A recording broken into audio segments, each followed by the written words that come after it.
Welcome to Writing 1020, the Annotated Bibliography. We're going to talk about how you're going to create that annotated bibliography, and we're going to use an example of banning cell phones for students under 16. So thinking about these kind of elements and what's going on with that, here's what we're thinking about in terms of what's going on. When you're doing research, you're looking for these 4 items, and this is what you need to sort of focus in on when you sort of put this annotated bibliography together. You're looking for facts. And these are things that aren't really argued. You know, there are 50 states in the United States. Water freezes at 32 degrees Fahrenheit. These are things that people don't really argue about. And when you find facts, please avoid using a Britannica, Encyclopedia Britannica, or a dictionary or anything like that. Find something a little more specific than that. Statistics are things that are sort of generated, usually from studies or surveys or those kind of things. Statistics are really important, but again, you want to find credible sources to use for these statistics. So this is from the Pew Research Center about teen use of smartphones. Right? You're also looking for expert opinions. Your paper is probably going to be filled with most of this information from expert opinions, finding people who are doctors or scientists or researchers who are really involved in your topic. You're going to have a lot of information from these people who publish the studies and reports that you're going to find in different journals and articles. Right? I also would like to see some personal opinion in here, finding things from people who are involved in the topic as well, but may not be experts in it. These are important elements in a research paper.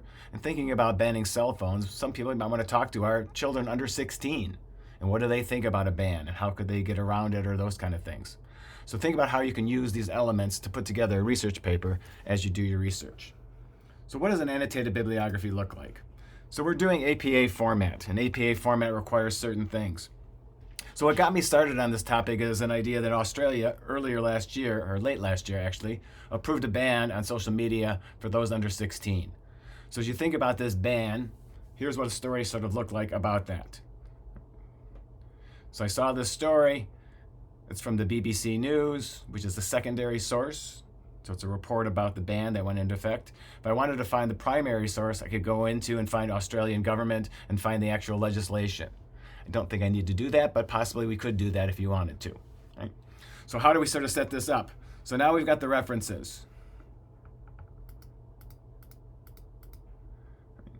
We've got the author's name.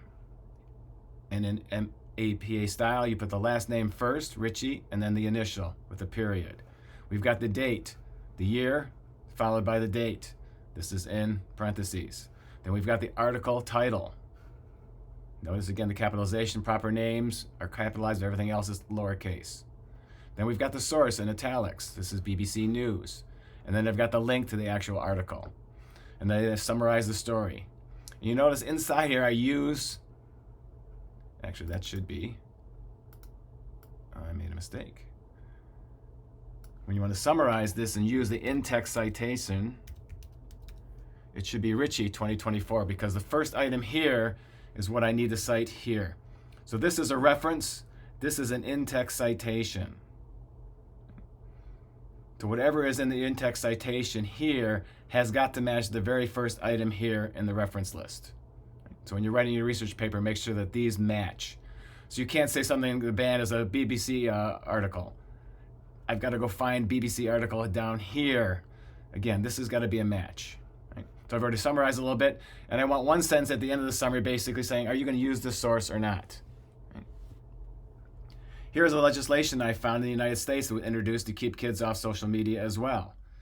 So this was by a senator in the U.S. Congress, and here is the act, and here is it cited correctly in terms of, again, APA format, author's name, the year, title of the legislation, and the sort of the actual wording of the legislation, and then the link to the legislation.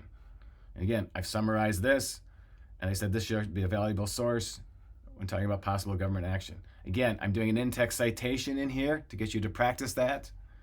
Again, shots, it matches, right? I found another article here. To ban or not to ban. So again, doing some research and doing a deep dive. So I went online using Google Scholar and other ones and found this article. And this is a sort of an analysis of whether or not these social media bans have any kind of impact on student well-being and performance. Right? So here we can do a little cheating on this one. So this is an article from a source, from a journal. and this journal is sort of cataloged in another place. So sometimes when you have an article that's in a journal, an academic journal or a scholarly journal, you can do something here. You can hit the Cite button, and you can find that they have cited it in different formats. It's not completely correct because you notice that there is no hanging indent. We can add that later.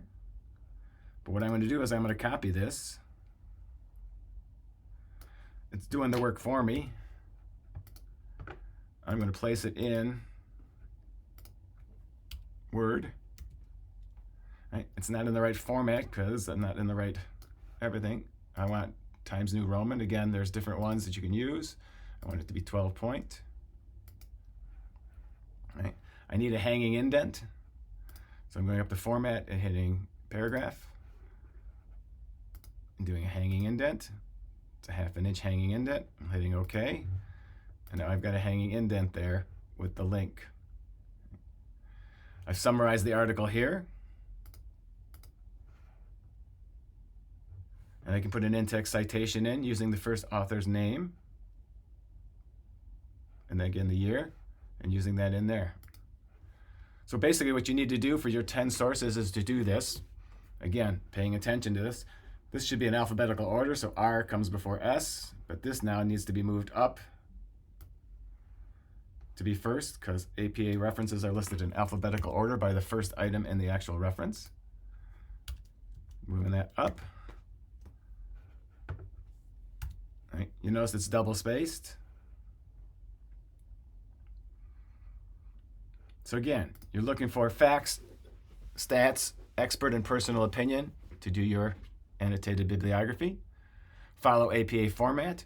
You can use tools to get the APA formatting correct as well. So there are ways of sort of using that and plugging it in, but you got to make sure you get things right. So actually, this isn't correct. So I am lying to you. Double checking this now. APA requires lowercase. So you have to fix things. All right, so first word after sort of a colon or a question mark. So even using tools and cheating, it doesn't quite work because you've got to always double check what's going on.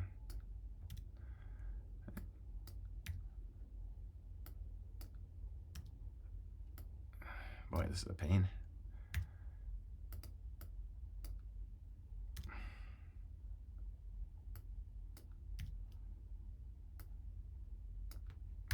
So there we go. You're all set. Good luck with this. If you have questions, please feel free to put them in the discussion board and talk with you soon.